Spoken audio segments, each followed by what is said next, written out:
And back over to MOTU now. We will take a look at the Fright Zone playset, released in 1985. With Hordak for scale, of course, because this is his pad.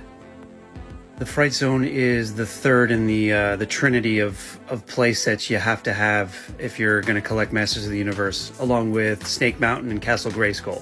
I don't include the Eternia playset in that category, even though it is a Holy Grail toy.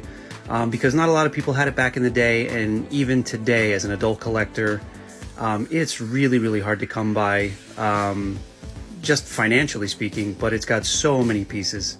I myself only have the 3 main towers, and I think that's all I'm ever going to have of the original Eternia playset. Completing one is just too daunting of a task.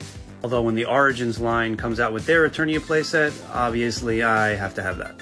The Fright Zone is made up of 3 main panels, 2 wall panels, and a floor piece, with lots of really nice detail molded throughout, as well as along the tree that's mounted on top of the playset, which is meant to kind of grab figures by pulling on these 2 little levers on the back underneath.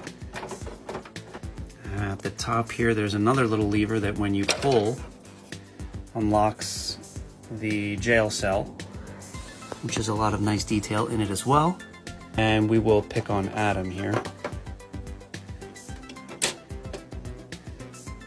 On the floor panel, there are kind of crude teeth or jaws molded in, and that's kind of like a rock monster. And the idea was that a figure would step here, and a rubber band that was fastened underneath would snap this jaw onto the leg of the figure and hold them there to make them easy prey for what comes through the cave.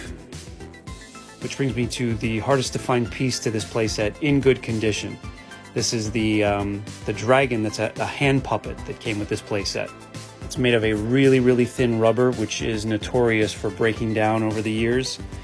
Which is why even mine, you can see, is not in very good shape, which is why I just stuffed it with bubble wrap so it kind of keeps its shape. And that is the Fright Zone playset, which is definitely one of my favorite showpieces in the Masters of the Universe line.